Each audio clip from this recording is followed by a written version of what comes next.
How much do cruises truly cost?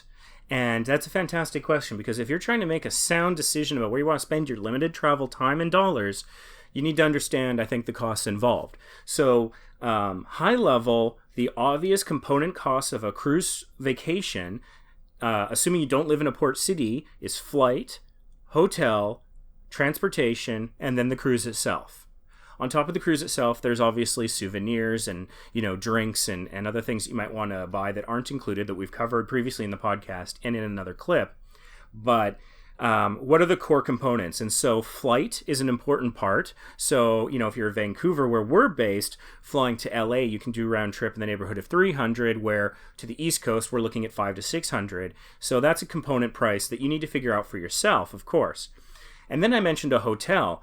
We do strongly recommend you fly in at least the night before your cruise and have a one-night stay in a hotel near the cruise, if at all possible, or near the airport, so that you don't risk travel disruptions impacting your ability to get onto the ship in time. As well, it's less stressful, which is important. And so you're able to get onto the ship and have a nice night's sleep beforehand and relax.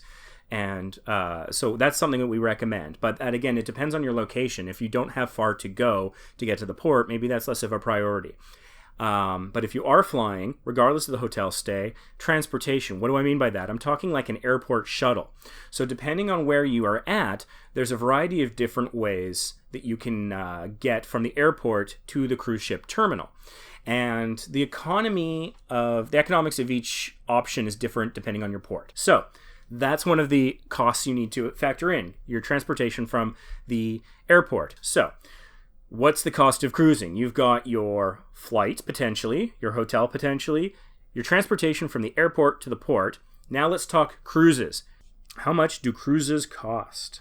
So, we've been on a wide variety of cruises, and we have an affordability threshold so that we know if we think we're getting a fair deal or not. And the best way to know and search for that is to look at the cruise rate, because when you go on the Carnival.com website and you do a search for cruises, it'll sort them by price, which is lovely. That price is the cruise rate only. That's before port fees, taxes, and those sorts of things. Gratuities is important as well. It's prior to those costs. But that's how you compare them all on one screen without having to go in and make, fake bookings here and there to see all the different taxes and fees. So we look at cruise rate only because it's an easy tool of comparison. So what do we consider affordable? The first cruise I took with Burton, I didn't know anything. Burton was running the show. He was educating me on the whole cruise thing. And so he booked the 4-day sail on the Carnival Inspiration, and it was during spring break. And so that drove the cost up substantially. So it was a 4-day cruise. This was in 2013, March 2013. And so per person, it was $537, which worked out to about $134 per person per day, for a total of $1,075.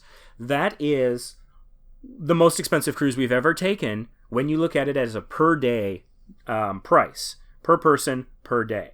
So I use that as sort of our threshold. The cruise rate only on that worked out to $122 per day. Now, if you think about it, you stay at a nice Hilton property, $122 as a base rate's a little on the higher end, but it's okay. That's about what we paid when we stayed at the Hilton Riverside in our New Orleans. So that's sort of our threshold. So if the per person per day cruise rate only price is $122 or less, then we're willing to do it. If it's above that, it's too expensive for what we're wanting to do. So that works out to, for example, a 4-day cruise, you're going to want it to be less than $488 per person, cruise rate only. And that's the price you'll see when you do a search on Carnival.com. And so it just goes up from there. $610 is the most we'll spend on a 5-day. $854 is the most we do for a 7-day. $976 is the most we'll do for an 8-day. Things like that. So that gives you an idea from a searching standpoint, am I getting a fair price? Now, oftentimes, depending on the browser and how you're searching, if you're on mobile, I don't think you'll see it. The Carnival site will, at certain screens, show you like the daily rate per person. And so anything under $100 per day is really pretty good.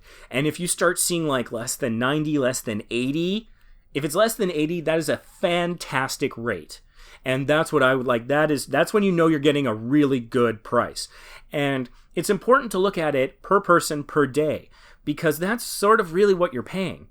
Because otherwise, you're only ever going to take 4-day cruises, because the price of the whole cruise is going to look intimidating, but it might not be the best value. If you're on an 8-day for less than double a 4-day, then your daily rate is lower. You're getting a better deal. You need to look at it that way. Don't play the game of being intimidated or enticed by that price for the whole cruise. Because it's not going to be an accurate reflection necessarily of the value you're getting. Just looking at some of the cruises we've taken, obviously cruise rate only, the cheapest one we ever did was the $24 cruise. And that was me going solo. So, that was a per person. Had someone come with me, it would have been $12 probably per person, because when you're single occupant, you pay as if there was a second person there. So that was obviously the cheapest that I ever had.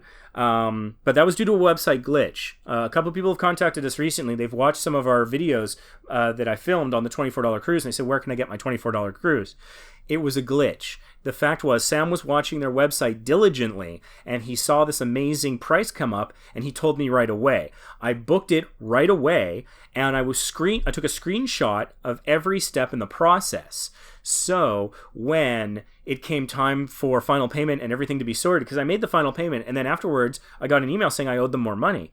And I said, no. And I called them up, and they said, well, we have no way of verifying that. And I said, actually, you do. I have screenshots. And so I got the email of the person I was talking to at Carnival, and I said, can I just email you the screenshots? I did. They checked with their supervisor. It took 5 minutes, and they verified I had fully paid. So that's an unusual one. And so that's not something that you should really expect.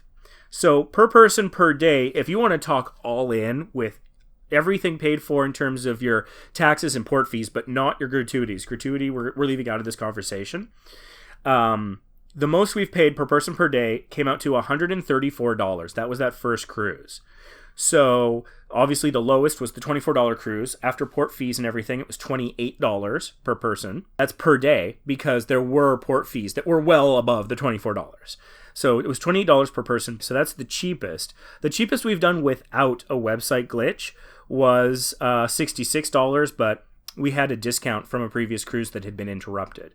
So that might not be an accurate reflection of the price, because we had a 20% off because we missed a port going to Jamaica on an earlier trip. So without a special discount, the cheapest cruise we did with the taxes and fees included was $77. That was a 7-day cruise on the Carnival Glory. So just to give you a range of what the total all-in cost was on cruises that we've taken, they've ranged anywhere from the $24 cruise was actually $112 with everything but gratuities included. The most expensive we've ever done was the Hawaii cruise. That was one cabin, 3 people, $3,332, including everything except gratuities. That was a 10-day sail, though. You divide that by 10 days, divide it by the number of people, and it actually becomes a really cost-effective thing. So anyways, we've got a lot of people asking us, what do cruises cost? We just wanted to throw out some amounts there. So basically, anything from like $77 per person per day up to $135 is sort of our reasonable range. And so you can multiply by the number of people and how long your trip is to kind of figure out if you think you're getting a fair deal, as Vacation Impossible would sort of certify it. So that is how much do cruises cost.